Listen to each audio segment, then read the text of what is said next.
Hello दोस्तों। तो आज हम जो है पढ़ने जा रहे हैं वो सेकंड चैप्टर है पीटी 365 का। ठीक है, पीटी 365 का सेकंड चैप्टर इकोनॉमी का। तो इसमें सबसे पहला टॉपिक है बैंकिंग और मौद्रिक नीति।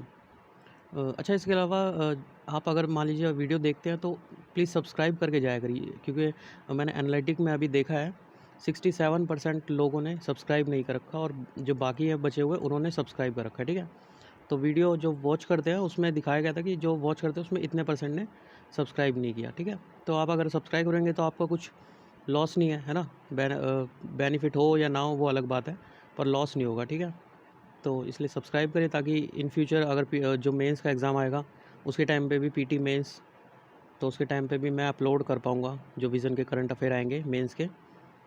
ठीक है, क्योंकि अगर थोड़ा बहुत इस पर क्या बोलते हैं क्राउड आ जाएगा तो मुझे ईजी होगा जो मेंस है उस पे फ़ोकस करने के लिए। ठीक है, ऐसे ही अगर कम व्यूज़ आते रहे तो थोड़ा सा डीमोटिवेशन कहीं ना कहीं जो है मिलता है। ठीक है, तो पहला टॉपिक है बैंकिंग और मौद्रिक नीति, जिसमें बैंकिंग की प्रवृत्ति और प्रगति रिपोर्ट 2018 से 19 जो है जारी की गई है। तो हाल ही में जो आरबीआई है उसने जो भारत में बैंकिंग है उसकी प्रवृत्ति और प्रगति 2018 से 19 नामक शीर्षक से एक रिपोर्ट जारी की है। ठीक है, यह एक सांविधिक प्रकाशन है। ठीक है, जो मतलब संविधान के जो संसद है उसके कानून के द्वारा इसे बनाया गया है, जिसे आरबीआई ने जो बैंकिंग विनियम अधिनियम 1949 है उसकी धारा 36(2) के अनुपालन में इसे जारी किया। निष्कर्ष देख लेते हैं इस रिपोर्ट के क्या था। इसमें जो कोरोना में जो प्रभाव हुए उसको कम करने के लिए एक नीतिगत उपाय बताया गया है। ठीक है, इसके जो विनियामक दायरे हैं, मतलब जो इसके रेगुलेटरी जो दायरा होगा इसका रेगुलेट करने का किसी भी चीज़ को, तो उसके वैधानिक जो संशोधन है उसके द्वारा इसे सुदृढ़ किया गया। सॉरी, वैधानिक क्या हो जाएगा, जो विधान मतलब लॉ के अकॉर्डिंग जो है पास होते हैं। इस संशोधन के माध्यम से जो आरबीआई है उसको सहकारी बैंक, सहकारी नाम में इसके सह मतलब दो लोगों से ज़्यादा या फिर कोई संस्थाओं ने मिलकर जिसे बनाया हो। ठीक है, तो सहकारी बैंकों, एनबीएफसी जो नॉन बैंकिंग फाइनेंस कंपनीज़ होती हैं, गैर बैंकिंग वित्तीय कंपनियां है ना, जो मतलब बैंकिंग का काम तो करती हैं। ठीक है, पर वो बैंक नहीं होती हैं, मतलब बैंक की तरह पैसे का लेन देन सब कुछ करते हैं पर वो बैंक नहीं होती हैं। ठीक है, वो एनबीएफसीज होते हैं। उसके बाद हाउसिंग फाइनेंस कंपनी हो गया, आवास वित्त कंपनियाँ, इस पर अधिकार जो है प्रदान किए गए हैं।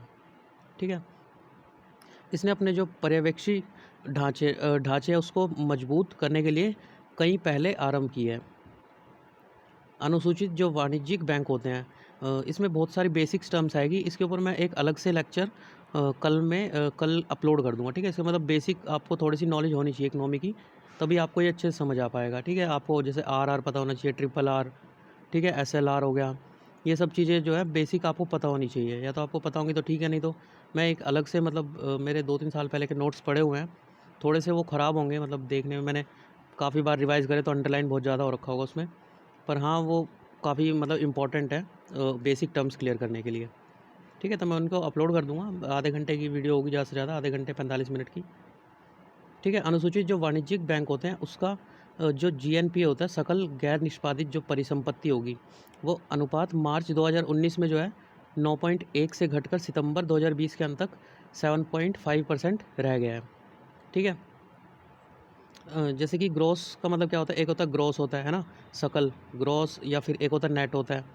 ठीक है, ग्रॉस क्या होता है, जैसे मान लीजिए मैंने आपको 100 रुपये दिए।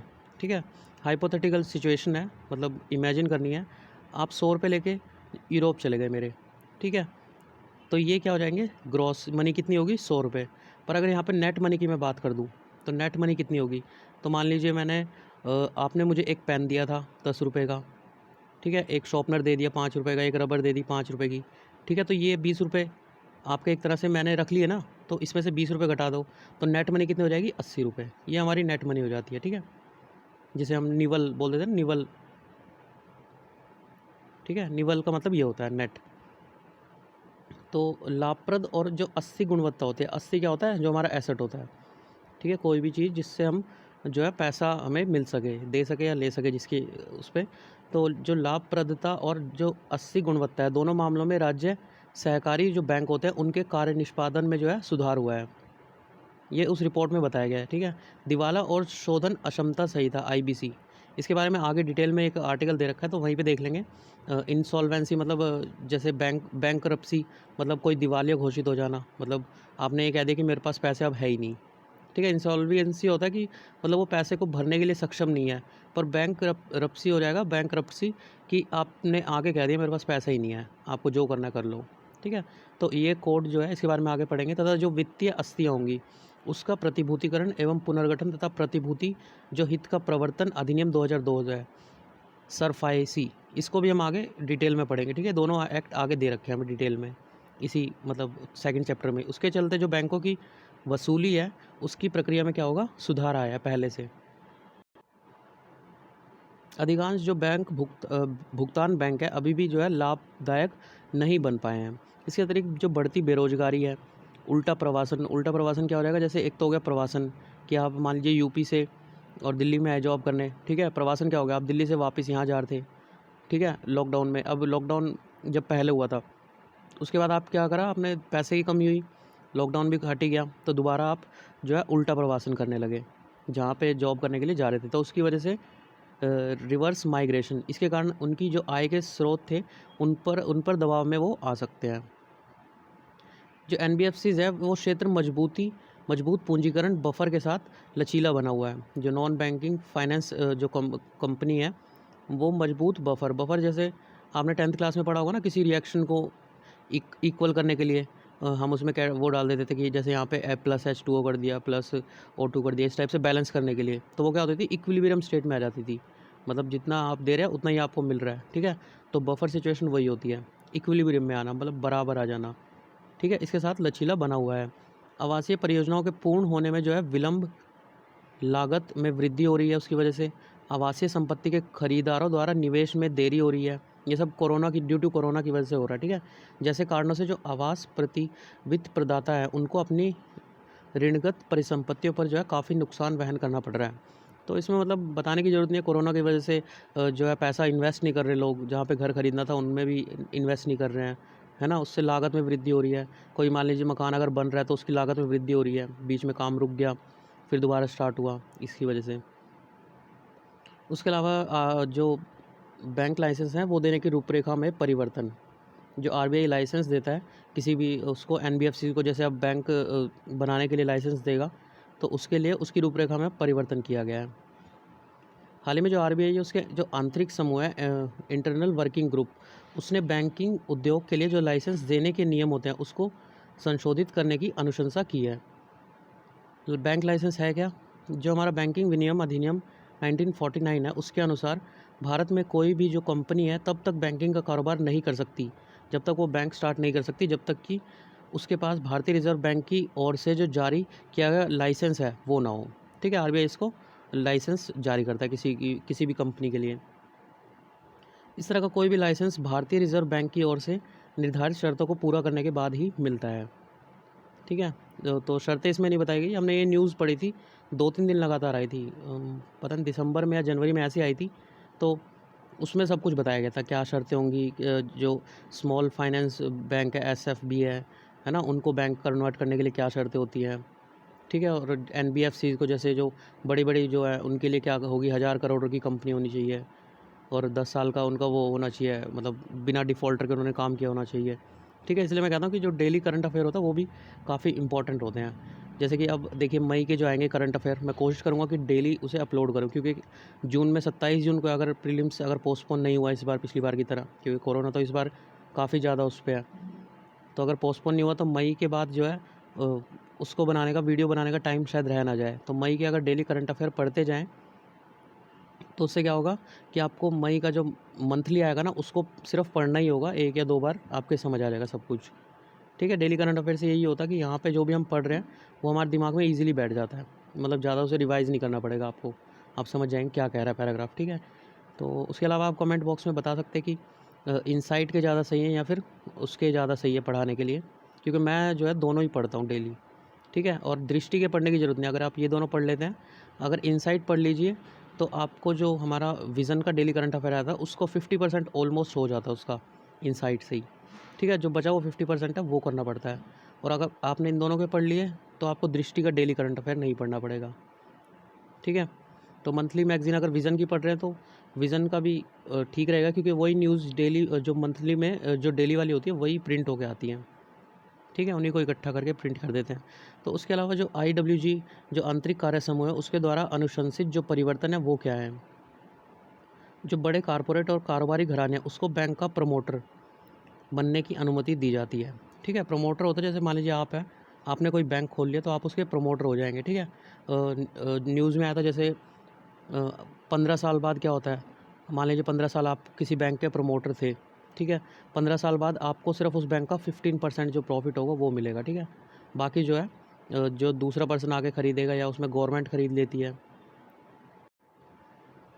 ठीक है। तो इस टाइप से उसको अब लिमिट को बढ़ा दिया गया था, ठीक है। 15 से अब उसको 26% कर दिया गया था, मतलब 15 साल बाद आपको अब 26% उसका बेनिफिट प्रॉफिट मिलेगा, ठीक है। तो इसके प्रमोटर बनाने की अनुमति दी गई है बड़े कॉर्पोरेट, और बड़े कॉर्पोरेट में जैसे बड़ी बड़ी जो कंपनियां होंगी ना, आगे इसकी लिमिट वो बताई गई है कि 1000 करोड़ रुपए की कम से कम कंपनी होनी चाहिए, ये सब इसमें बताया गया है। इसे बेनिफिट प्रॉफिट लॉस दोनों बताए गए हैं, ठीक है। अब इस स्टेप की ज़रूरत क्या थी, क्योंकि थ्रेटन ऑफ सिस्टमेटिक रिस्क, मतलब जो जैसे कि IL&FS एंड DHFL, ये दो बड़ी बड़ी कंपनियां थी, ये क्या थी, डिफ़ॉल्ट घोषित कर गई थी कि हमारे पास पैसा नहीं है, और बैंकरप्सी इन्होंने जो है वो कर दिया था, अनाउंस कर दिया था हमारे पास पैसा नहीं है, और तो इस ऐसी स्थिति दोबारा ना उत्पन्न हो इसके लिए इसमें सुधार किया जा रहा है। Allowing large NBFCs to seamlessly become banks, इनको जो है बैंक बनाने के लिए NBFCs को, ठीक है। इससे काफ़ी बेनिफिट होगा, बड़ी बड़ी कारोबारी घराने जब आएंगे बैंकिंग सेक्टर में तो पैसे का इन्फ्लो बढ़ जाएगा, मार्केट में तरलता लिक्विडिटी आ जाएगी, है ना।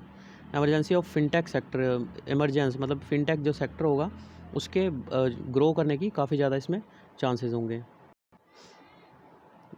देखिए जो अच्छी तरह से चल रहे जो बड़ी बड़ी NBFCs हैं, जिनके परिसंपत्ति का आकार 50,000 करोड़ या उससे भी अधिक है, जिनमें कॉरपोरेट घराने होंगे जो, ठीक है, उसके स्वामित्व वाले कारोबार भी सम्मिलित हैं, उनको बैंकों के रूप में चेंज करने का मतलब रूपांतरण करने का विचार किया जा रहा है, ठीक है। बड़े बड़े घराने आएंगे तो पैसे की तरलता बढ़ेगी ना मार्केट में, बैंक में। IDW की अगर IWG की अनुशंसाएँ देखें तो क्या है, जो हमारे SFB है, स्मॉल फाइनेंस बैंक है, लघु वित्त बैंक, या फिर जो पेमेंट बैंक होते हैं, भुगतान बैंक पेमेंट के लिए ना, तो IWG ने ये सुझाव दिया कि जो 3 वर्ष तक संचालन करने के बाद जो SFB के लिए कंडीशन होती है 3 साल तक उन्होंने जो है 3 ईयर्स तक मतलब बिना डिफ़ॉल्ट हुए कार्य किया हो, ठीक है, SFB में रूपांतरित किया जाएगा। इसमें जो है पेटीएम, जो जियो मनी आप पे नहीं करते, एयरटेल होगी, भुगतान बैंकों को संभवतः लाभ मिल सकता है, ये सब बैंक में कन्वर्ट हो सकते हैं, ठीक है। किसी नई या वर्तमान इकाई में जो बैंकों हैं उनके द्वारा निवेश की सीमा 20% तक की जाएगी, ठीक है। कोई भी नई इकाई अगर खुल रही है तो उसमें से जो बैंक निवेश कर सकता है वो 20% तक कर सकता है, ठीक है। मतलब जैसे प्रोमोटर तो प्रॉफिट कम होता जाता है, उसके बाद दूसरे पर्सन भी तो उसमें इन्वेस्ट करेंगे प्रॉफिट कमाने के लिए, तो उसके लिए जो स्मॉल NBFCs हैं, NBFCs नहीं, जो स्मॉल फाइनेंस बैंक है, उनकी जो लिमिट है वो 20% होगी, ठीक है। इससे ज़्यादा वो उसमें इन्वेस्ट नहीं कर सकते हैं। उसके बाद बड़े कारोबारी घराने को बैंकिंग लाइसेंस, तो इसके कुछ संभावित लाभ भी होंगे, चुनौतियाँ भी। लाभ क्या होंगे, पूंजीकरण में सहायता, ठीक है, बैंकिंग क्षेत्र में भारतीय उद्योग का पुनर्प्रवेश। उसके बाद अधिक कंपटीशन बढ़ जाएगा, जमाकर्ताओं के लिए बैंकिंग के विकल्प का विविधीकरण, अलग अलग बैंक हो जाएंगे, है ना। उसके बाद कनेक्टेड लैंडिंग और सर्कुलर बैंकिंग, इसका खतरा है, अभी इन्फोग्राफिक्स में देखेंगे क्या होता है ये। कॉरपोरेट अभिशासन एवं वित्तीय स्थिरता से जुड़ी समस्या है, ठीक है। मतलब जैसे अब विजय माल्या जैसे लोग, अमीर अमीर लोग अगर बैंक खरीद कर बैंकरप्सी कर जाएँ, दिवाला घोषित कर दे अपने आप को, तो इस टाइप से वित्तीय स्थिरता जो है इससे जुड़ी समस्याएं आ सकती हैं। गैर बैंकिंग वित्तीय कंपनियों के लिए बैंकिंग लाइसेंस, जो NBFCs हैं उनको बैंकिंग लाइसेंस देने में क्या समस्याएं आएंगी। सबसे पहले संभावित लाभ देखते हैं, जैसे कि जो IL&FS इसका संकट हो गया था, इसने मतलब डिफ़ॉल्ट घोषित कर दिया था, तो इसकी तरह से परिसंपत्ति देयता बेमेल संबंधी समस्याओं को निपटाने में इससे सहायता मिलेगी, ठीक है। बड़ी बड़ी NBFCs आएंगी तो डिपॉजिट तक जो NBFC है उसकी पहुंच में वृद्धि होगी, ठीक है। जो जमा है, बेहतर निरीक्षण के अवसर होंगे। इसके बाद संभावित चुनौतियाँ क्या, एक बैंक बनने से संबंध लागतें, मतलब जो एकाधिकार हो जाता ना कि इतना बड़ा बैंक वो खोल दिया कि और बाकी सब बैंकों को कोई पूछ ही नहीं रहा, ठीक है। तो इस टाइप से, और उसके अलावा NBFC की जो अनिच्छा की संभावना है, मतलब सब कुछ इसी के ऊपर फिर डिपेंड हो जाएगा। ठीक है, कुछ एनबीएफसी है वो बैंक बनना नहीं चाहते, तो उनकी अनिच्छा की संभावना भी हो सकती है। विगत समय में जो एनबीएफसी है उसका निम्न स्तरीय प्रदर्शन, मतलब जो पहले इन्होंने चेंज किए होंगे उनका निम्न स्तरीय प्रदर्शन, मतलब वो क्या, वो किसी दूसरी फील्ड से आए हैं ना, और आके उन्होंने उनके हाथ में बैंक का काम दे दिया, तो कहीं ना कहीं उनको जो पुराना काम था उसका इफ़ेक्ट इस पे पड़ने लग जाता है। ठीक है, आगे एक आएगा आर्टिकल, उसमें बताया गया थोड़ा सा। उसके बाद इन्फोग्राफिक्स देखिए, जो कनेक्टेड लैंडिंग होता है वो क्या होता है। मान लीजिए आपका एक कॉरपोरेट हाउस है, कोई भी मान लीजिए बड़ा बिरला अंबानी कुछ भी मान लीजिए आप ऐसे हैं ए, साथ में आपको बैंक खुलवा दिया बैंक ने, एसोसिएटेड बैंक ए। अब क्या होगा, जब मान लीजिए इसके पास बी के पास पैसा नहीं था, ठीक है, इसने क्या किया, ए से ले लिया, ठीक है, और आगे इसको देना था सी को, इसने सी को ए से लेकर सी को दे दिया। अब सी को क्या करना था, इससे लिया, उसने ए का कुछ उधार लिया होगा तो ए पे चला जाएगा। इस टाइप से मनी जो है आपस में घूमती रहेगी ऐसे। ठीक है, तो सर्कुलर लैंडिंग, कनेक्टेड लैंडिंग, जो सर्कुलर जो ऊपर बताया गया था ना, ये सर्कुलर बैंकिंग, ये हो जाती है यहाँ पे। ठीक है, इस चीज़ की समस्या हो सकती है। तो आगे देखते हैं, अगला टॉपिक है डोर स्टेप बैंकिंग सेवा। डोर स्टेप बैंकिंग सेवा की परिकल्पना मुख्यतः जो EASE है, इसकी फुल फॉर्म क्या है, एनहेंस्ड एक्सचेंज, एनहेंस्ड एक्सचेंज, ई के लिए, ए के लिए एंड, एस के लिए सर्विस, और ई के लिए एक्सीलेंस। ठीक है, उस पहुंच तक जो सेवा सुधार है उसके एक भाग के रूप में की गई है। ठीक है, इसके अंतर्गत जो है बैंकों द्वारा बैंकिंग सेवाओं को ग्राहकों के घर पर ही उपलब्ध करवाए जाने की व्यवस्था की जा रही है, ड्यू टू कोरोना मान सकते हैं आप। ठीक है, तो बैंकिंग सेवा को जो है कॉल सेंटर, वेब पोर्टल या मोबाइल जो ऐप है इसके संपर्क बिंदुओं के माध्यम से प्रदान किया जाता है। इसके अंतर्गत सार्वजनिक क्षेत्र के बैंकों, ठीक है, जो पब्लिक सेक्टर बैंक होते हैं हेतु EASE सुधार एजेंडे को वर्ष 2018 में आरंभ किया गया था। इसका उद्देश्य क्या था, सुगम और स्मार्ट बैंकिंग को संस्थागत बनाना। ठीक है, इसके बाद है जो सार्वजनिक क्षेत्र के बैंक है PSB हैं, उनमें पूंजी निवेश उपयुक्त सुधारों के संदर्भ में जो PSB हैं उनके प्रदर्शन पर आधारित होगा। ठीक है, EASE सुधार सूचकांक 6 विषयों में, 6 विषय यहाँ भी देखते हैं, में से 120 से अधिक उद्देश्य मापदंडों के आधार पर प्रत्येक जो PSB होता है उसके प्रदर्शन का मापन करता है। ठीक है, ईज क्या करता है, EASE इस जो PSB है उसके प्रदर्शन का मापन करता है। यह सभी जो PSB है उसको एक तुलनात्मक मूल्यांकन प्रदान करता है और यह दर्शाता है कि संविधान बैंक सुधारों के एजेंडे पर अन्य बैंकों के सापेक्ष कितना बेहतर होता है।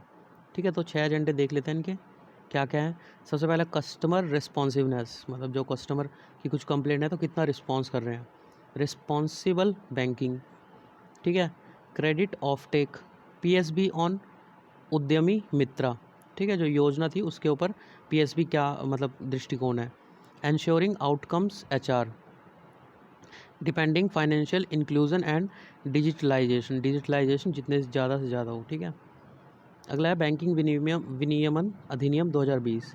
ये मतलब शुरू के कुछ आर्टिकल आप शुरू के क्या एंड तक आप देखेंगे कि कहीं ना कहीं एक दूसरे से अटैच है। ठीक है, तो इसलिए अगर कहीं पे कुछ छूटेगा भी तो आपको आगे अपने आप फील होगा एंड तक जाते जाते कि ये जो है आपस में कनेक्ट हो रहे हैं कहीं ना कहीं आगे। ठीक है, तो बैंकिंग विनियम अधिनियम 2020, ये हमने जैसे शुरू में पढ़ा था कि इसके अकॉर्डिंग जो है RBI जो लाइसेंस प्रदान करेगा। तो यहाँ पे देख लेते क्या होता है ये। संसद ने जो बैंकिंग अधिनियम 2020 था वो पारित किया। इसका उद्देश्य क्या था, जो सहकारी बैंक होंगे उनके जमाकर्ताओं की रक्षा करना, सहकारी समितियों की बैंकिंग गतिविधियों को विनियमित मतलब रेगुलेट करने के लिए जो RBI है उसको सशक्त बनाना। तो यहाँ पे सहकारी बैंक, कोऑपरेटिव बैंक दे रखा है। सहकारी बैंक क्या होता है, सहकारी के आधार पर स्थापित एक वित्तीय संस्था है। ये अपने सदस्यों से संबंध होती है। इसका तात्पर्य है कि सहकारी बैंक के ग्राहक भी इसके स्वामित्व में भागीदार होते हैं। मतलब बैंक लोगों का पैसा जमा हो रहा है तो एक तरह से ग्राहक भी क्या होंगे, इसके स्वामित्व में भागीदार होते हैं। व्यापक रूप से भारत में सहकारी बैंक 2 श्रेणियों के, शहरी और ग्रामीण। जो UCB है उसको संबंधित राज्यों के सहकारी समिति अधिनियम या बहु राज्यीय सहकारी अधिनियम 2002 के प्रावधानों के अंतर्गत सहकारी समितियों के रूप में पंजीकृत किया गया है। UCB क्या है, urban cooperative banks though not formally defined refers to primary cooperative banks. ठीक है, लोकेटेड इन अर्बन और सेमी अर्बन, जो अर्ध शहरी होते हैं, दीज बैंक क्या करते हैं, ये बैंक क्या करते हैं, was traditionally centred around the community, जहाँ पे लोग रहते हैं, locality, work place, group. They essentially lend to small borrowers and business, मतलब वो पैसा देते हैं स्मॉल बोरोवर्स जो होते हैं और जो बिजनेसेस होते हैं उनके लिए, ठीक है। उसके अलावा अभी नाबार्ड आएगा, फिर देख लेंगे, नाबार्ड के बारे में भी थोड़ा पढ़ लेंगे। और ये जो है सरफाइसी जो अधिनियम है उसके बारे में जब आएगा जब भी देखेंगे, ठीक है। उसके अलावा ये जो कंपनी थी इसके बारे में मैंने थोड़ा देखा था, पर बाद में पता चला कि ये जो है डिफ़ॉल्ट कर गई थी। जैसे जो IL&FS है, infrastructure leasing and financial services limited in an Indian infrastructure development and finance company, it operates through more than 250 subsidiary including IL&FS investment manager. इसका फाउंडेड 1987 में, हेडक्वार्टर मुंबई में इसका, ठीक है। करंट जो 2001 तक के CEO, 2001 से CEO थे, उसके बाद एक डिफ़ॉल्ट कर गई थी, 2016 में करी थी डिफ़ॉल्ट, ठीक है। तो अरुण के साहा उस टाइम पे थे इसके, ठीक है। तो UCB क्या करता है, सहकारी समितियों के पंजीकृत के रूप में जो है इसके पंजीकृत इनको UCB के अंडर किया जाता है, ठीक है। जो UCB है इसका विनियमन मतलब रेगुलेट इसे कौन करता है, RBI और केंद्र या राज्य सरकार के बीच विभाजित है। जबकि लघु सहकारी बैंकों का विनियमन किसके अंदर होता है, राष्ट्रीय कृषि और ग्रामीण बैंक जो नाबार्ड है तथा राज्य सरकारों के बीच विभाजित होता है। तो ये नाबार्ड के बारे में, नेशनल बैंक ऑफ एग्रीकल्चर, कृषि से जुड़ा हुआ है ये, और रूरल डेवलपमेंट, ठीक है। फुल फॉर्म है इसकी, national bank of agriculture and rural development is an apex regulatory body for overall regulation and licensing of regional bank. Licence देता है किसको, रीजनल रूरल बैंक जो RRB होते हैं, ठीक है। और apex cooperative bank in India, it is under the jurisdiction of ministry of finance, government of India. Ministry of finance, वित्त मंत्रालय के अंदर ये जुरिस्डिक्शन होता है, ठीक है। फाउंडेड 82 में हुआ था, 1982, मुंबई में हेडक्वार्टर है इसका। एजेंसी एग्जीक्यूटिव अभी हर्ष कुमार बहनवाला चेयरपर्सन है इसके, ठीक है। Formation subsidy honour ministry of finance, ठीक है। जो एक ही राज्य में संचालित जो भी UCB होते हैं उसके पंजीयन और जो प्रबंधन, ठीक है, मतलब मैनेजमेंट जो होता है उससे संबंधित जो गतिविधियाँ होंगी उसका रेगुलेट, उन्हें विनियमन कौन करेगा, registrar of cooperative society RCS, इसके द्वारा इसका मैनेजमेंट और पंजीयन किया जाएगा, ठीक है। एक से अधिक राज्यों से अगर संचालित UCB है तो उसका पंजीयन और प्रबंधन संबंधित गतिविधियों का जो विनियमन है केंद्रीय RCS करेगी, ठीक है। इसकी प्रमुख विशेषताएं अगर देखें हम तो सबसे पहले ये जो बैंकिंग विनियम अध्यादेश 2020 है उसको प्रतिस्थापित करेगा, ठीक है। 2020 को कैसे प्रतिस्थापित करेगा, अच्छा ये अध्यादेश था, ठीक है, और वो अधिनियम है, एक्ट है, ठीक है। वैसे जो इससे पहले जो बैंकिंग विनियमन जो एक्ट था वो 1949 था, ठीक है, जिसकी वजह जगह पे ये लाया जाएगा। सहकारी बैंकों द्वारा जो शेयर और प्रतिभूतियां हैं उनका निर्गमन, तो जो सहकारी बैंक होते हैं अपने सदस्यों या अपने जो परिचालन क्षेत्र होते हैं उसके भीतर रहने वाले किसी अन्य व्यक्ति को जो अंकित मूल्य होता है, ठीक है, या फिर जो प्रीमियम होता है जो आप जैसे LIC वगैरह में भरते हैं ना प्रीमियम पर मंथ का, उस पर जो भी इक्विटी शेयर, अधिमानित शेयर या फिर जो विशेष शेयर होते हैं ये जारी कर सकते हैं। ये जो निर्गमन होगा वो RBI के पूर्व अनुमोदन, पहले से ही अनुमोदन और जो RBI है उसके द्वारा निर्दिष्ट किसी भी अन्य शर्तों के अधीन होगा, ठीक है। इसके लिए जो शर्तें होंगी वो RBI और जो RBI होगा वो तय करेगा, ठीक है। RBI का पूर्व अनुमोदन और जो RBI है उसकी गाइडलाइंस के अकॉर्डिंग किया जाएगा, ठीक है। निर्गमन मतलब निर्गमन क्या होता है, जैसे मान लीजिए मुझे इसके शेयर्स और जो प्रतिभूतियाँ हैं इसकी वो ख़रीदनी है, तो निर्गमन मतलब बाहर एक तरह से निकलने की एक प्रक्रिया होगी। ये मुझे ख़रीदने के लिए क्या करना होगा, RBI का पूर्व अनुमोदन और RBI द्वारा निर्दिष्ट कोई भी अन्य शर्त उसके अधीन होगा, ठीक है। इस जो अधिनियम के उपबंध है उसमें से कुछ जो है सहकारी बैंक उनको छूट प्रदान करने की शक्ति है। जो RBI की एक अधिसूचना थी उसके माध्यम से किसी सहकारी बैंक या सहकारी बैंकों के समूह को इस अधिनियम के कुछ जो प्रावधान है उसमें छूट प्रदान करता है। निदेशक मंडल का हटाया जाना, ठीक है, super session of board of director. तो जो RBI था उसकी कुछ शर्तों के अंतर्गत 5 वर्ष तक के लिए जो बहु राज्य सहकारी बैंक होंगे उनके जो निदेशक मंडल होंगे उनका स्थान ले सकता है, ठीक है। RBI मतलब उनका स्थान ले सकता है निदेशक मंडल। तो किसी राज्य के जो रजिस्ट्रार ऑफ कोऑपरेटिव सोसाइटी जो आरसीएस है, उसके पास पंजीकृत सहकारी जो बैंक होगा, उसकी स्थिति में आरबीआई संबंधित जो राज्य है उससे परामर्श करने के बाद, ठीक है, परामर्श करने के बाद और एक निश्चित अवधि के भीतर निदेशक मंडल को हटा सकेगा। इस अवधि का निर्धारण जो है आरबीआई द्वारा ही किया जाता है। जो यह विधेयक बैंक होगा उसको ऋण स्थगन मोराटोरियम इसकी स्थिति में डाले बिना जो है आरबीआई को बैंकिंग समस्या को हल करने की अनुमति प्रदान करता है। देखिए, मोराटोरियम पीरियड क्या होता है? Time during a loan term when the borrower is not required to make any repayment. मतलब जो बोरोअर जो पैसा लेने वाला है उसको कोई पैसा देने की ज़रूरत नहीं होती। ये एक तरह का वेटिंग पीरियड होता है before which the repayment of EMI resume. जो ईएमआई पेमेंट करने की जो डेट होती है उससे पहले का जो टाइम होता है विच रीपेमेंट ऑफ ईएमआई रेज्यूम्स, जब तक वो दोबारा पेमेंट जो है शुरू ना हो जाए ईएमआई की।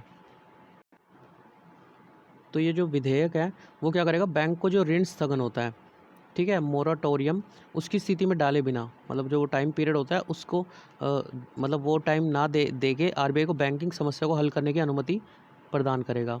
ठीक है, यह जो है केंद्रीय बैंक किसी बैंक पर ऋण स्थगन का आरोपण करता है, यदि अगर करता है केंद्रीय बैंक किसी भी बैंक पर ऋण स्थगन का, मोराटोरियम का, तो उस अवधि के दौरान संबंधित जो बैंक होगा कोई ऋण नहीं दे सकता है या किसी भी ऋण लिखित में निवेश नहीं कर सकता है। ठीक है, मतलब किसी भी क्रेडिट इंस्ट्रूमेंट में पैसा ना तो देगा और ना कोई भी ऋण देगा। ठीक है, पैसा कहीं पे इन्वेस्ट भी नहीं करेगा। उसके बाद है अपवर्जन। यह अधिनियम कुछ सहकारी समितियों पर लागू नहीं होगा। कौन सी पर लागू नहीं होता? प्राथमिक कृषि साख समिति जो होगी, कृषि से जो संबंधित होगी, सहकारी भूमि बंधक बैंक। उसके अलावा यह अधिनियम में निर्दिष्ट जो सहकारी समितियाँ उनको छोड़कर अन्य सहकारी समिति जो भी इसके अंतर्गत बताई गई है ऊपर, उसको छोड़कर अन्य जो भी समिति होगी। ठीक है, अन्य संबंधित तथ्य के बारे में बात करें अगर, तो हाल ही में जो आरबीआई है उसने शहरी सहकारी बैंकों के लिए जो साइबर सुरक्षा के लिए प्रौद्योगिकी विज़न 2020 से 23 है उसे जारी किया है। ठीक है, इसका उद्देश्य क्या है? लगातार बढ़ रहे जो सूचना प्रौद्योगिकी और साइबर खतरे हैं उसके विरुद्ध जो यूएसबी है उस क्षेत्र की साइबर सुरक्षा स्थिति को मजबूत कर रही है। ठीक है, 5 स्तंभों पर आधारित है जो कि रणनीतिक दृष्टिकोण, जिसका नाम है गार्ड, GUARD। ठीक है, मतलब ये हर एक वर्ड एक एक चीज़ को डिफाइन करेगा। जैसे जी से ये गवर्नेंस, यू से यूटाइल, ए से अप्रोप्रिएट, आर से रोबस्ट, डी से डेवलपिंग। ठीक है, तो इसको लॉन्च किया है। तो शासन प्रणाली की निगरानी, हिंदी में उपयोगी तकनीकी निवेश, government oversight, utile technology investment, appropriate regulation and supervision, robust collaboration, developing necessary IT and cyber security skill set. ठीक है, आरबीआई ने जो पहली सहकारी बैंक है उससे प्रणाली आधारित परिसंपत्ति जो वर्गीकरण है उसको लागू करने का निर्देश दिया है। ठीक है, implement system based asset classification, SBAC। ठीक है, SBAC का आशय क्या है?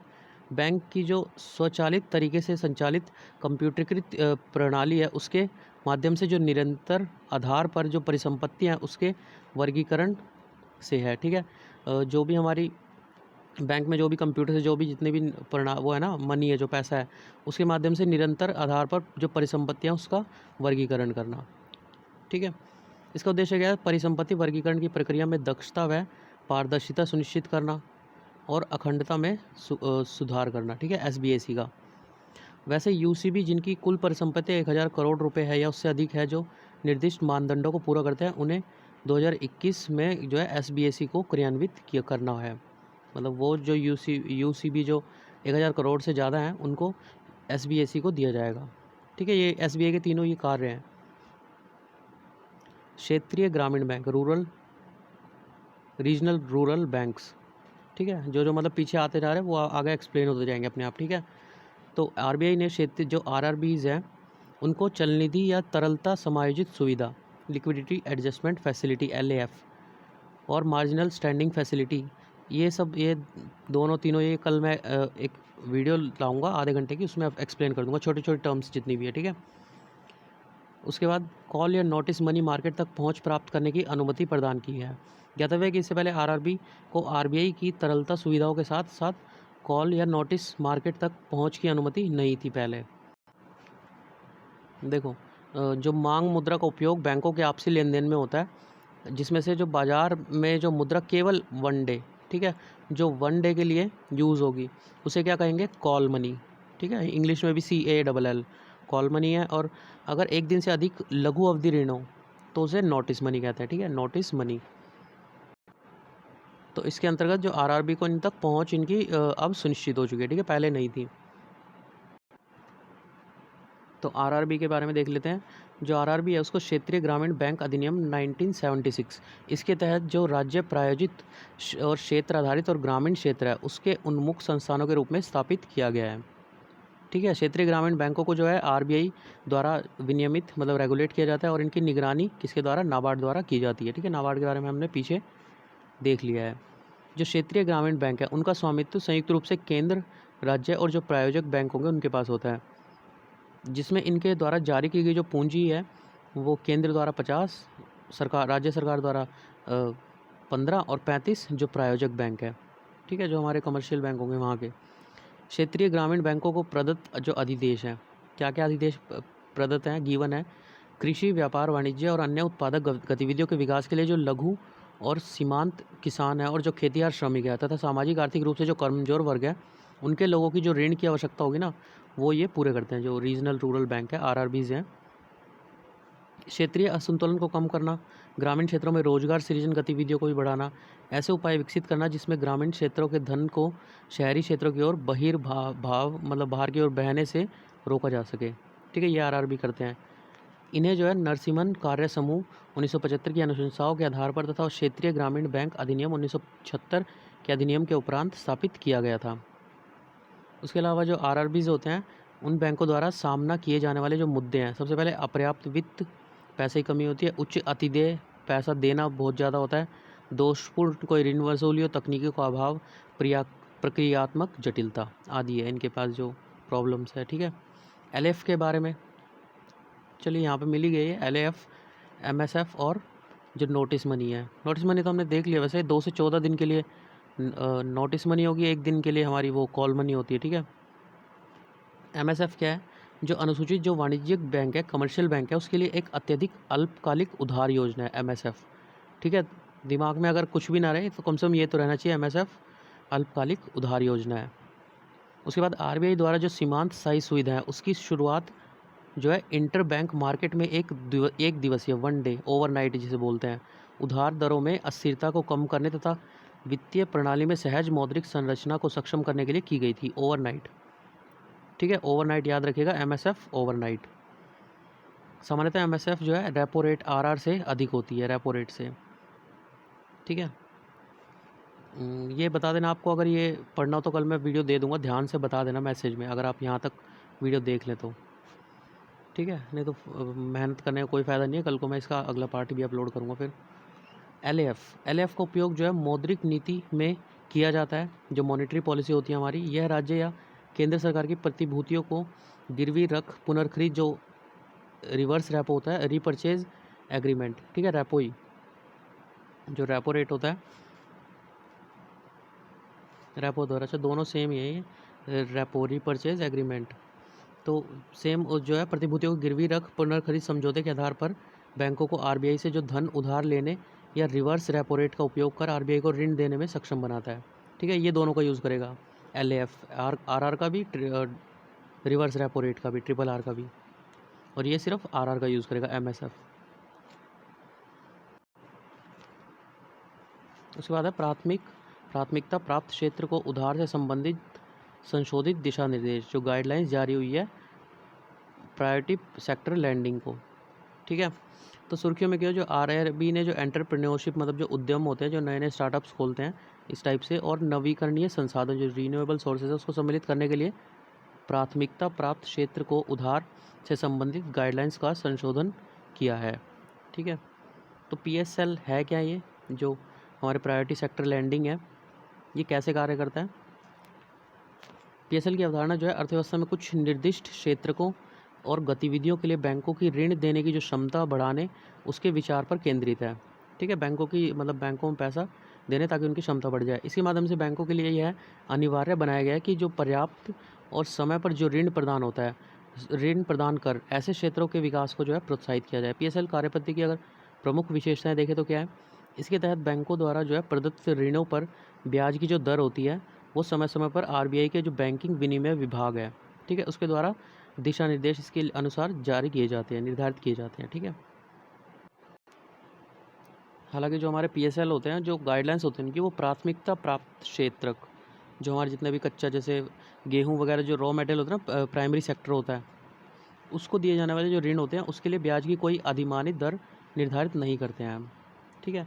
पीएसएल के जो प्रावधान है वो सभी वाणिज्यिक बैंकों, आरआरबी, स्मॉल एसएफबी होते हैं, लोकल एरिया बैंक और प्राथमिक सहकारी बैंक, इन पर लागू होंगे, ठीक है। ये प्रावधान जो आरबीआई है उसके द्वारा भारत में परिचालन करने के लिए लाइसेंस प्राप्त वेतन अर्जक जो बैंक होंगे उन पर लागू नहीं होते हैं, ठीक है। लाइसेंस प्राप्त वेतन अर्जक सभी जो अनुसूचित वाणिज्यिक बैंक और जो विदेशी बैंक है भारत में प्राप्त विस्तार या पर्याप्त कवरेज वाले, उनके लिए यह अनिवार्य है कि वे अपनी समायोजित जो निवल बैंक ऋण है, adjusted net bank credit, ANDC, इसका जो है 40% हिस्सा क्या करेंगे, इन क्षेत्रकों को ऋण प्रदान करने के लिए प्रयोग करेंगे,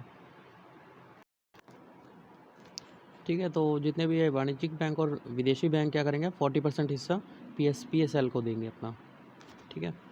उसके बाद क्षेत्रीय ग्रामीण जो बैंक है, आरआरबी जो सहकारी बैंक, लघु वित्त बैंक है, उनको अपनी ANDC इसका 75% हिस्सा PSL को ऋण देने में प्रयोग करना पड़ता है, ठीक है।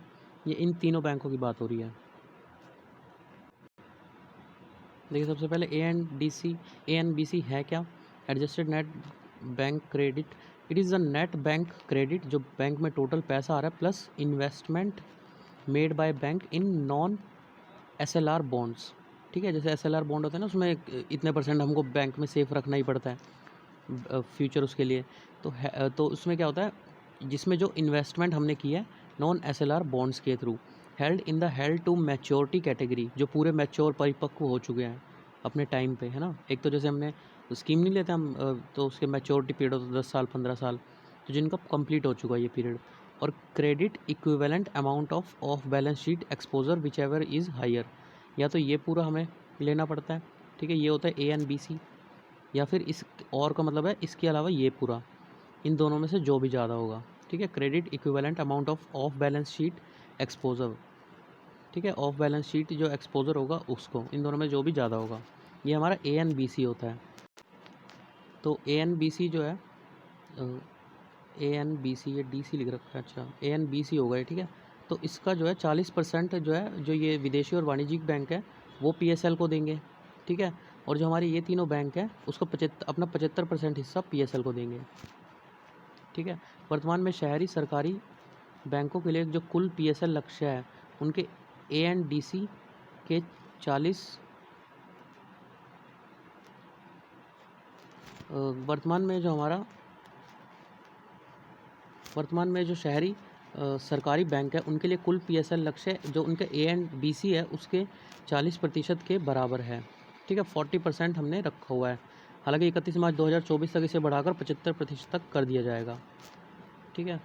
प्राथमिकता प्राप्त जो क्षेत्र होते हैं उसके लिए ऋण का निरंतर प्रवाह सुनिश्चित करने के लिए बैंकों के अनुपालन की जो तिमाही होगी, जो तीसरा क्वार्टर बोलते हैं जिसे, आधार पर निगरानी की जाती है। तिमाही आधार पर हर तीसरे महीने का जो आधार होगा, बेस आधार, कितना पैसा, कितने इनकमिंग आउटगोइंग हुई, उस पर निगरानी की जाती है। PSL लक्ष्यों की प्राप्ति में चूक की स्थिति, अगर मान लीजिए कोई डिफ़ॉल्टर है इसमें, तो उसको क्या करेंगे, प्राथमिकता प्राप्त क्षेत्र के लिए लक्षित ऋण से कम ऋण प्रदान करने वाले जो बैंक होंगे उनको नाबार्ड के तहत ग्रामीण अवसंरचना विकास निधि, जो रूरल इंफ्रास्ट्रक्चर डेवलपमेंट फंड है, और नाबार्ड, NHB, सिडबी, ठीक है, ये सारे हमारे कृषि के हैं, सिडबी हो गया, मुद्रा हो गया लिमिटेड की अन्य निधियों में, जैसा कि जो RBI उसके द्वारा समय समय पर निर्धारित की जाती है शेष राशि जमा करनी पड़ती है, ठीक है। ये मैं आपको कल बता दूंगा, मुद्रा और सिडबी, NHB, ठीक है, इनकी ये कल वीडियो में बता दूंगा मैं एक बार में। तो विभिन्न प्रयोजनों के लिए जो विनियामकीय स्वीकृति या अनुमोदन होता है, ठीक है, प्रदान करते समय प्राथमिकता जो प्राप्त क्षेत्रक होंगे उनके लक्ष्य और उपलक्ष्यों की प्राप्ति या विफलता को ध्यान में रखा जाता है। इसके बाद है प्रायोरिटी सेक्टर लैंडिंग सर्टिफिकेट। ये क्या होता है, जो बैंकों को PSL के लक्ष्यों और जो उपलक्ष्य को प्राप्त करने के जो एवज में प्रमाण पत्र प्रदान किया जाता है, ठीक है। अगर ये लक्ष्य पूरे कर लेते हैं, PSL का लक्ष्य पूरा कर लेगा बैंक, तो उसको ये दिया जाएगा PSLC। PSL के लक्ष्य और उपलक्ष्य को प्राप्त करने में कमी आने पर अधिशेष वाले बैंकों से इन जो प्रमाण पत्र है उनको खरीदा जा सकता है। ठीक है, जो दूसरे बैंक होंगे अधिशेष वाले बैंक, उनसे ये खरीद सकते हैं बैंक जो है। इस प्रकार यह अन्य बैंकों के लिए PSL लक्ष्य और उपलक्ष्यों की प्राप्ति को संभव बनाता है, दूसरे बैंक से खरीद के रख सकते हैं। ठीक है, PSL तंत्र के अंतर्गत जोखिम या ऋण जो परिसंपत्तियां, उनका कोई हस्तांतरण नहीं होता। ठीक है, ये ध्यान रखिएगा, ऋण परिसंपत्तियों का कोई भी हस्तांतरण नहीं होगा PSL बैंक तंत्र के अंदर। यह निर्धारित लक्ष्यों के अतिरिक्त उपलब्धि प्राप्त करने वाले जो बैंक हैं उनको प्रोत्साहित करता है, जिसमें प्राथमिकता प्राप्त क्षेत्र के लिए ऋण में वृद्धि होती है।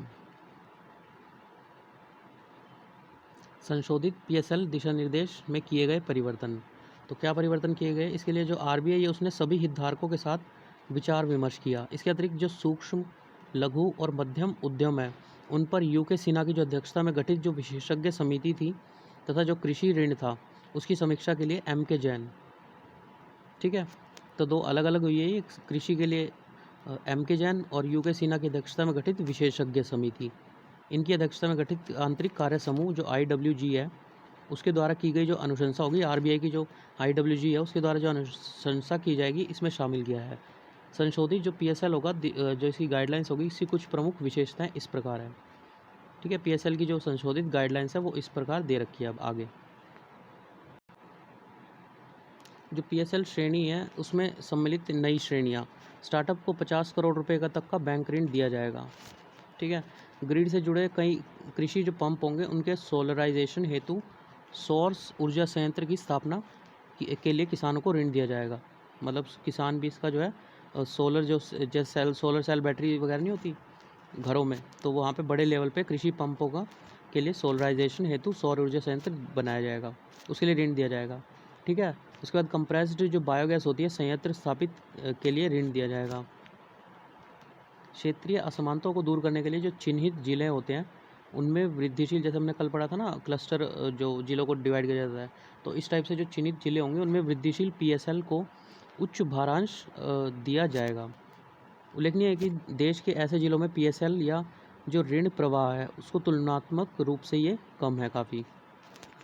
लघु और जो सीमांत किसान होंगे तथा जो कमज़ोर वर्ग होंगे उनको दिए जाने वाले जो ऋण की सीमा होगी उसको चरणबद्ध तरीके से बढ़ाया जाएगा। ठीक है, सिस्टमेटिक बेसिस से बढ़ाया जाएगा उनको जो ऋण दिया जाता है। पूर्व निर्धारित कीमत पर अपनी उपज के जो सुनिश्चित विपणन है उसके साथ कृषि कार्य करने वाले जो किसान उत्पादक संगठन है या फिर किसान उत्पादक जो कंपनी है उसके लिए उच्च ऋण सीमा निर्दिष्ट की गई है। मतलब आप जो ऋण लेंगे वो हाई लेवल तक ले सकते हैं, जैसे पहले 100 रुपये का ले सकते थे, अब बढ़ा दिया गया उसे। ठीक है, मतलब रुपीज़ में बता रहा हूँ, उसे बढ़ा दिया गया। उच्च ऋण सीमा ये नहीं कि आपका ऋण बढ़ जाएगा, जितने % पहले लेते थे तो आप ज़्यादा पैसा ले पाएंगे ऋण पे। नवीकरणीय ऊर्जा के लिए ऋण सीमा दुगनी कर दी गई है। ठीक है, जहाँ पे आप पहले 100 रुपये ले सकते थे नवीकरणीय ऊर्जा के लिए, आप 200 रुपये ले पाएंगे। स्वास्थ्य देखभाल क्षेत्र में सुधार लाने के लिए स्वास्थ्य अवसंरचना के लिए भी ऋण सीमा दुगनी कर दी गई है। आयुष्मान भारत के अंतर्गत स्वास्थ्य अवसंरचना सहित जो स्मॉल फाइनेंस बैंक है, ठीक है, ये भी हमने पीछे पढ़ा था, यहाँ पे बता रहे क्या है। तो SFB जो है अपना प्रारंभिक सार्वजनिक प्रस्ताव जो इनिशियल पब्लिक ऑफरिंग है वो जारी करने की तैयारी कर रहा है अब। ठीक है, जैसे जियो और ये एयरटेल वगैरह कन्वर्ट होना चाहते हैं SFB में, तो SFB अपने जो लिस्टिंग है, सूचीकरण है, उसकी समय सीमा बढ़ाए जाने की अपेक्षा कर रहा है। भारत जो RBI है उसके जो गाइडलाइंस है उसके अनुसार जब SFB 500 करोड़ रुपए का निवल मूल्य का लक्ष्य प्राप्त कर लेगा, ठीक है, ग्रॉस नहीं है यहाँ पे, निवल है, निवल मतलब नेट, उसके 3 वर्षों के भीतर ही उन्हें स्टॉक मार्केट में सूचीबद्ध होना अनिवार्य हो जाएगा, 3 साल के अंदर ही। SFB के बारे में अगर देखें हम तो ये वित्तीय समावेशन के उद्देश्य के लिए संचालित निजी वित्तीय संस्थान हैं जिन पर क्षेत्रीय ग्रामीण बैंकों या स्थानीय ग्रामीण बैंक उसके समान परिचालन के जो परिचालन उसके क्षेत्र से संबंधित किसी भी प्रकार के प्रतिबंध नहीं होते हैं। वे जो SFB होते हैं वे लघु कृषकों, सूक्ष्म व्यवसाय उद्यमी, सूक्ष्म लघु उद्योगों और असंगठित क्षेत्र हैं। इसकी संस्थाओं की जो जमा स्वीकार करने और उन्हें ऋण देने जैसी बुनियादी बैंकिंग सेवाएं हैं वो प्रदान कर सकते हैं। भारत में जो संचालित कुछ लघु वित्त बैंक है उसमें उज्जीवन एसएफबी, जनलक्ष्मी, एसएफबी आदि शामिल है, जो पहले से मतलब पंजीकृत हो चुके हैं बैंकिंग में। आरबीआई द्वारा जो गठित नचिकेत मोर समिति थी, उसने जो ऋणों की पहुंच है उसमें विस्तार के लिए विभेदित बैंकिंग प्रणाली में से एक के रूप में इन्हें प्रस्तावित किया था, तथा वर्ष 2004 के जो वार्षिक बजट है उसमें इसकी घोषणा की गई थी, 2014 के वार्षिक बजट में। अब इनमें तो थोड़ा सा डिफरेंस देख लेते हैं, पेमेंट भुगतान बैंक और जो स्मॉल फाइनेंसिंग बैंक है। सबसे पहले कौन प्रवर्तन कर सकता है या पात्र प्रवर्तक, तो प्रीपेड कार्ड जारीकर्ता, दूरसंचार कंपनियां और एनबीएफसीज जो होंगे। पेमेंट बैंक मतलब जो पेमेंट बैंक की तरह काम करते हैं वो। बिजनेस कॉरपोरेट कॉरेस्पॉन्डेंट्स, कॉरेस्पॉन्डेंट्स क्या होते हैं ये, कॉरेस्पॉन्डेंट्स, ये कॉरपोरेट्स ही होगा, ये कॉरेस्पॉन्डेंट्स पता नहीं क्या लिख रखा है। सुपरमार्केट श्रृंखलाएं, कॉरपोरेट रियल एस्टेट सहकारिताएं, सार्वजनिक क्षेत्र इसके उपक्रम, ठीक है, ये प्रवर्तन कर सकते हैं। उसके एसएफबी की बात करें तो वित्त, एनबीएफसी, सूक्ष्म वित्त कंपनियां, लोकल एरिया बैंक, इनमें 10 वर्षों का अनुभव रखने वाले निवासी व्यवसायी, ठीक है, ये जो है बैंक में कन्वर्ट हो जाएंगे। उसके अलावा ये मतलब वो हैं जो बैंक में कन्वर्ट हो रहे हैं, ठीक है, दोनों।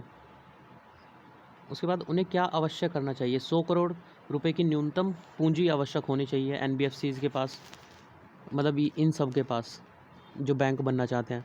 कुल जमा राशि का 75% जो है सरकारी बॉन्ड के जो सरकारी बॉन्ड होता है उसके अधीन होना चाहिए। इसमें सिर्फ 100 करोड़ का, ठीक है, 75% सरकारी बॉन्ड वाला नहीं है इसमें।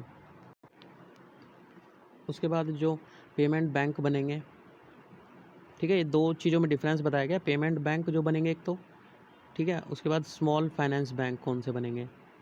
तो पेमेंट बैंक के लिए जमा राशि का 25% अन्य बैंकों में बनाए रखा जाएगा। कम से कम 26% निवेश भारतीय द्वारा किया गया हो उसमें। यदि जो नेट मूल्य है उसका निवल मूल्य उसका 500 करोड़ रुपए से अधिक है और सूचीबद्ध किया जाना चाहिए। 25% शाखाएँ बैंकिंग सेवाओं से वंचित क्षेत्रों में होनी चाहिए, ठीक है, बैंकिंग सेवाओं से अलग मतलब पूरी तरह से नेटवर्क से जुड़ा और प्रौद्योगिकी से प्रेरित हो। एक खाते में जमा राशि अधिकतम 1 लाख रुपए होनी चाहिए, ठीक है। और अगर स्मॉल फाइनेंसिंग बैंक बनना है तो 75% ऋण प्राथमिकता प्राप्त क्षेत्र तक विस्तारित होना चाहिए, ठीक है, कृषि वगैरह हो गए जो। 25% शाखाएं बैंकिंग सेवाओं से वंचित क्षेत्रों में होनी चाहिए। आरक्षित निधि संबंधी अर्हता जो रिजर्व रिक्वायरमेंट्स होती है उसको बनाए रखा जाए। व्यक्तियों और समूहों को प्रदत्त ऋण की जो अधिकतम सीमा नेट निवल मूल्य है उसकी क्रमशः 10 और 15% होनी चाहिए, ठीक है। उसके बाद बिजनेस कॉरपोरेट्स का एक नेटवर्क होना चाहिए।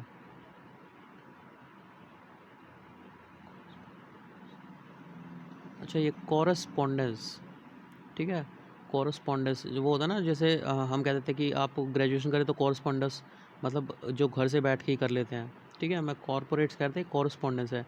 तो बिजनेस कॉरस्पॉन्डेंस का एक नेटवर्क होना चाहिए जो मतलब बाहर से बैठ के भी आपके जो स्मॉल एसएफबी है उससे बिजनेस कर रहे हों, ठीक है। इंग्लिश में थोड़ा जल्दी समझ आता है, हिंदी में थोड़ा सा हैवी वर्ड में थोड़ा पढ़ना पड़ता है, ठीक है। वे क्या कर सकते हैं, जो हमारे बड़े बड़े बैंक जो बनेंगे पेमेंट्स बैंक, इंटरनेट बैंकिंग सुविधा प्रदान कर सकते हैं, म्यूचुअल फंड, बीमा, पेंशन आदि उत्पादों का विक्रय कर सकते हैं, ग्राहकों के लिए जो है बिल भुगतान सेवा प्रदान करते हैं, एटीएम बिजनेस कॉरपोरेट्स उपलब्ध करवाते हैं, दूसरे बैंक के बिजनेस कॉरपोरेट्स के रूप में कार्य कर सकते हैं, ठीक है। स्मॉल फाइनेंसिंग बैंक क्या होंगे, एसएफबी, ग्राहकों को विदेशी मुद्रा का विक्रय कर सकते हैं, जो विदेशी मुद्रा होती है वो बेच सकते हैं। मतलब इनके काम हल्के के काफ़ी जो कम मतलब होंगे ना, ज़्यादा बड़े पैसे वाले जो काम होंगे वो ये करेंगे, ठीक है। एसएफबी थोड़े छोटे काम करेंगे, म्यूचुअल फंड, बीमा, पेंशन आदि उत्पादों का विक्रय करेंगे, पूर्ण बैंक में परिवर्तित हो सकते हैं, संपूर्ण देश में विस्तार है, आरबीआई के अनुमोदन के बाद एक पूर्ण बैंक में रूपांतरण, ठीक है, मतलब इनकी संख्या ज़्यादा होगी, ठीक है, इनसे भी हमें काफ़ी बेनिफिट होगा, इनकी संख्या थोड़ी कम होगी इनके रिस्पेक्ट में। क्या नहीं कर सकते जो पेमेंट बैंक बनेंगे, क्रेडिट कार्ड नहीं प्रदान करना, नहीं देंगे, ऋण प्रदान नहीं करेंगे, सीमा पार प्रेषण, कोई दूसरे अगर देश में पैसा चाहिए उसका संचालन नहीं करेंगे, अनिवासी भारतीयों को जमा स्वीकार करना ये भी नहीं करेंगे, बड़े ऋण प्रदान करना, ये स्मॉल नाम में ही स्मॉल है तो नहीं करेंगे, अनुषंगी इकाइयाँ आरंभ करना, ये मतलब जो जैसे पैसा देते हैं ना जो लघु उद्योग होते हैं उनको स्टार्ट करने के लिए पैसा देते हैं, अनुषंगी इकाइयाँ वो होती हैं, ठीक है। ये परिष्कृत वित्तीय उत्पादों का व्यवसाय नहीं कर सकते। इसके बाद है तनावग्रस्त परिसंपत्तियों की पुनर्रचना, रिकवरी और प्रबंधन, मतलब स्ट्रक्चरिंग, रिकवरी और मैनेजमेंट ऑफ स्ट्रेस्ड एसेट। तनावग्रस्त मतलब जो पैसा डूब गया है, ठीक है। तो तनावग्रस्त परिसंपत्ति और संबंध संकटों के वृद्धि के परिणाम स्वरूप विभिन्न रूपरेखाओं का सृजन को बढ़ावा मिला है, ठीक है। तो वित्तीय अस्थितियों का जो प्रभूतिकरण, जो हमने ऊपर पढ़ा, प्रभूतिकरण, पुनर्गठन, प्रतिभूति हित का प्रवर्तन अधिनियम 2002, सरफाइसी एक्ट, ठीक है। ये हमने पीछे पढ़ा था ये, तो इसके बारे में थोड़ा यहाँ पे बताया गया है। उसके बाद IBC भी हमने पीछे पढ़ा था, ठीक है। और परिसंपत्ति पुनर्निर्माण company ARC, asset reconstruction company, ये यहीं पर पढ़ेंगे। कंपनी अधिनियम की धारा 2230 से 232 के अंतर्गत कॉरपोरेट पुनर्गठन योजना। कंपनी अधिनियम की ये जो धाराएं हैं लेनदारों के पक्ष में हैं, मतलब जो पैसा लेना है जिन्हें, उन्हीं के पक्ष में होगी, है ना। देने वाले को तो, देने वाले के लिए मतलब यहाँ पे नहीं है। तथा ऋण धारक व्यक्ति, कंपनी और उसके सभी जो लेनदार व शेयर धारक होंगे उसके लिए बाध्यकारी होगी। इसके अतिरिक्त जो बैड बैंक्स हैं, ठीक है, बैड बैंक्स होते हैं ना, जो पहले मैंने बताया था कि वो बैंक्स होते हैं, उनसे उसके शेयर खरीद लेते हैं, जो NPA होता है, नॉन परफॉर्मिंग एसेट के शेयर कम पैसों में खरीद लेते हैं, फिर आगे वो पैसा वसूल करते हैं जिनके मतलब जिन्होंने पैसा जो मार लिया होता है ना। ऐसे संस्थान जो कर्जदाताओं के डूबे हुए ऋण को अधिग्रहित कर तथा समाधान की प्रक्रिया के माध्यम से इन ऋणों को निस्तारित करते हैं। ऋणों की जो प्रोविजनिंग होती है उससे जुड़े प्रयास तथा कोविड-19 के मद्देनज़र विशेष समाधान योजनाएं जैसे अनेक प्रयास किए गए हैं। तो ये हमारा आ गया सरफाइसी एक्ट, ठीक है, जो कि 2002 में पास हुआ था। तो हाल ही में जो सुप्रीम कोर्ट है उसके 5 न्यायाधीशों की एक संविधान पीठ ने यह निर्णय लिया जो सहकारी बैंक, कोऑपरेटिव बैंक और अपने जो डिफ़ॉल्टर होंगे, चूक करता, जो मतलब पैसा नहीं दे पा रहे, उनसे ऋण की वसूली के लिए जो हमारा वित्तीय अस्थितियों का प्रतिभूतिकरण और पुनर्गठन जो सरफाइसी एक्ट है उसका उपयोग कर सकते हैं और बकाया राशि वसूलने के लिए उनकी संपत्ति जब्त कर उसको बेच सकते हैं, ठीक है। सरफाइसी एक्ट के बारे में थोड़ा सा इसमें दे रखा है, इस पेज पे या नेक्स्ट पेज पे दिया होगा, ये दे रखा है सरफाइसी अधिनियम 2002 के बारे में। विभिन्न तंत्रों के माध्यम से जो बैंक, जो वित्तीय संस्थान होते हैं उसकी जो NPA होंगे, नॉन परफॉर्मिंग एसेट, या इसे अशुद्ध परिसंपत्ति भी कहते हैं, इसकी समस्या का समाधान करने के उद्देश्य से इस अधिनियम को लागू किया गया था, ठीक है। यह केवल सुरक्षित जो देनदार होंगे, ठीक है, जैसे देनदार होते हैं, एक डाउटफुल देनदार होते हैं, डाउटफुल ऋण भी कहा जाता है उसे, मतलब संदेहपूर्वक ऋण बोला जाता है, ठीक है। एक होता है सुरक्षित देनदार, ऐसे उधारदाता जिनके ऋण बंधक जैसी संपार्श्विक द्वारा समर्थित होते हैं, उसको लेनदार द्वारा पुनर्भुगतान में चूक करने पर संपार्श्विक प्रतिभूति जो कोलेटरल सिक्योरिटी होती है उस पर अधिकार प्राप्त करने में सक्षम बनाता है। जैसे कि आप दुकान पे गए, आपने कहा कि मेरे पास ये गोल्ड का कुछ दे दिया सामान और पैसे ले लिए, है ना, तो ये एक तरह से क्या हो जाएंगे, सुरक्षित लेनदार। अगर पैसे नहीं दिए तो गोल्ड का जो भी सामान होगा वो रख लेंगे। यही अधिनियम जो है ARC, जो परिसंपत्ति पुनर्निर्माण एक्ट है, एसेट रिकंस्ट्रक्शन कंपनी है, उसके पंजीकरण और नियमन संबंधी प्रक्रिया उपलब्ध कराने के साथ उन्हें निम्नलिखित व्यवसाय परिसंचालन की अनुमति प्रदान करता है, ठीक है। उसके अलावा संविधान की पीठ ने यह माना, अन्य संबंधित तथ्य के बारे में देख लेते हैं कि जो संसद की सरफाइसी अधिनियम है उसके अंतर्गत सभी सहकारी बैंकों की ऋण जो वसूली प्रक्रिया उसके संबंध में नियामक प्रावधान बनाने की जो है विधायी शक्तियाँ इसे प्राप्त है, ठीक है। ऋण की वसूली को किसी भी बैंकिंग संस्थान के लिए अनिवार्य कार्य माना गया है।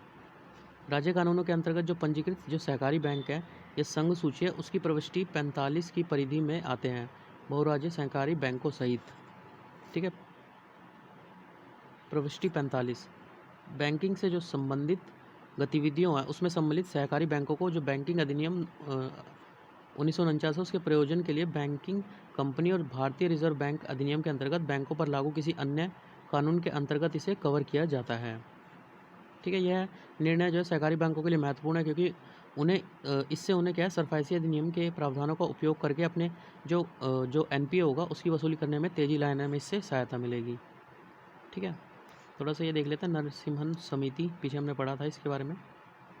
तो नरसिम्हन समिति प्रथम वर्ष 1991 में पारित हुई। इसने बैंकों को अपने जो बैलेंस शीट थी उसके सुधार लाने के लिए उन्हें सुविधा प्रदान करने हेतु एक केंद्रीय अस्थि पुनर्निर्माण कोष एसेट रिकंस्ट्रक्शन फंड उसकी स्थापना की परिकल्पना की, सेंटर का जो था, ठीक है, केंद्रीय।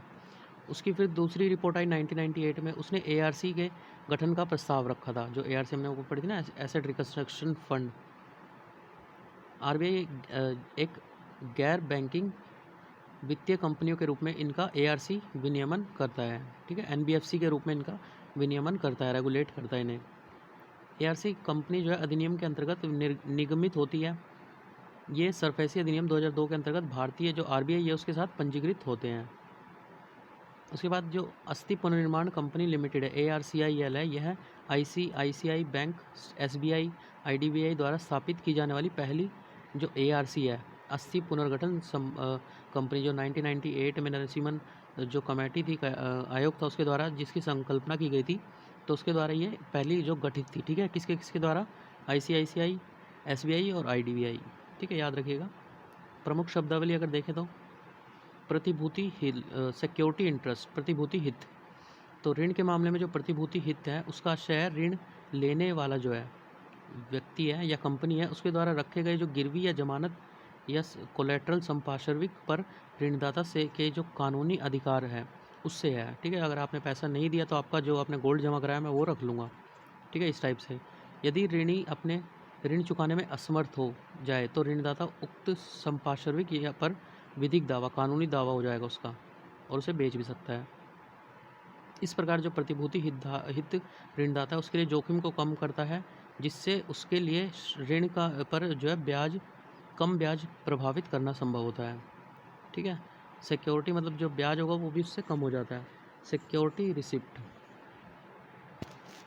तो सिक्योरिटी रिसिप्ट जो प्रतिभूति प्राप्ति है, इससे आशय ऐसी रसीद या ऐसी अन्य प्रतिभूति से है जिसे जो है पात्र संस्थागत खरीदार को प्रतिभूतिकरण में सम्मिलित वित्तीय परिसंपत्ति की खरीद या अधिग्रहण के प्रमाण के रूप में भी परिसंपत्ति पुनर्निर्माण कंपनी द्वारा जारी किया जाता है। उसके बाद है परिसंपत्ति पुनर्निर्माण, जो एसेट रिकंस्ट्रक्शन है। ये क्या होता है, जो गैर निष्पादनकारी या अशोध्य NPA उसको निष्पादनकारी परिसंपत्ति में परिवर्तित करने की एक प्रक्रिया है, ठीक है। मतलब जो NPA है उसको PA में, परफॉर्मिंग एसेट में बदलने की एक प्रक्रिया है। परिसंपत्ति पुनर्निर्माण कंपनी जो है बैंकों से वित्तीय परिसंपत्ति उसका अधिग्रहण कर सकती है और निम्नलिखित उपायों के माध्यम से बकाया प्रयास कर सकती है, वसूलने का प्रयास। सबसे पहले प्रबंधन को परिवर्तित कर या अधिग्रहित करके उधारदाता को व्यवसाय दे दे, जो उधारदाता उसको कोई व्यवसाय दे दे जिससे वो कमा के दे दे, ठीक है। या फिर उसकी द्वारा जो जमा किया गया उसके पास सामान था उसकी बिक्री करके या फिर उसे पट्टे पर मतलब लीज पे दे दे, कोई ज़मीन वगैरह कागज हो तो दे, ऋणों के भुगतान आदि का पुनर्निर्धारण करके। उसके बाद है प्रतिभूतिकरण, सिक्योरिटाइजेशन। यह प्रतिभूति प्राप्तियों के निर्गमन के माध्यम से जो हमारा ARC होता है उसके द्वारा मौजूद ऋणों को विपणन योग्य प्रतिभूति में परिवर्तित करती है। विपणन मतलब एक तरह से कैश में परिवर्तित कर देगी। विपणन होता है जैसे वो लैप्सेबल जो अमाउंट होता है, ठीक है। उसके बाद न्यायालयों के हस्तक्षेप के बिना उधारदाताओं द्वारा प्रतिभूति हितों का लागू किया जाना, मतलब न्यायालयों का हस्तक्षेप नहीं हुआ और हमने अपना पैसा भी ले लिया बैंकों ने। तो चूककर्ता जो डिफ़ॉल्टर होता है, उधारकर्ता को 60 दिन की सूचना देने के बाद जो बैंक वित्तीय संस्थान होगा उसमें निम्नलिखित कदम उठा सकता है। सबसे पहला, उधारकर्ता की गिरवी रखी गई जो संपत्ति है उसको अपने अधिकार में ले ले। ऐसी परिसंपत्तियों के प्रबंधन जो मैनेजमेंट होगा उस पर अधिकार स्थापित कर ले, है ना। अधिकार में लेना या फिर उसके मैनेजमेंट को अपने अधिकार में लेना, उसका प्रबंधन करने के लिए किसी दूसरे व्यक्ति को नियुक्त कर देना। उधारकर्ताओं के देनदारों से परिसंपत्ति के संबंध में अपने बकाया का भुगतान करने के लिए कह सकता है कि आप इस पैसे का भुगतान कर दें, ठीक है। यहाँ पे न्यायालय की जरूरत नहीं पड़ेगी। उसके बाद केंद्रीय रजिस्ट्री का निर्माण करना। केंद्र सरकार द्वारा जो प्रतिभूतिकरण है उसके लेन देन के पंजीकरण और वित्तीय जो परिसंपत्ति है उसके पुनर्निर्माण तथा प्रतिभूति हित के निर्माण के प्रयोजन हेतु इसका निर्माण किया जा सकता है। उसके बाद है सिक्योर्ड लोन। इसकी वसूली के उपायों के विरुद्ध आवेदन। तो जो हमारे उधारकर्ता द्वारा बैंकों और वित्तीय संस्थानों के बकाया ऋण की वसूली अधिनियम 1993 है, इसके अंतर्गत जो स्थापित ऋण वसूली न्यायाधिकरण है उसमें दायर इसे किया जा सकता है, ठीक है। इस अधिनियम के प्रावधान निम्नलिखित पर लागू नहीं होंगे। सबसे पहले कृषि भूमि पे नहीं होंगे, ठीक है। कोई भी मामला जिससे बकाया राशि मूलधन और ब्याज मतलब 20% से कम हो, जो टोटल पैसा था और उस पर ब्याज था उनको मिला के जो है उसके 20% से अगर कम होगा, मतलब आपने 80% से ज़्यादा पैसा दे दिया है, ठीक है, 20% से कम रहा है, जो भी उधार लिया था, ठीक है, तो उस पे लागू नहीं होगा। 1 लाख से रुपए से कम की किसी भी वित्तीय परिसंपत्ति के पुनर्भुगतान संबंधी प्रतिभूति हित पर, ठीक है।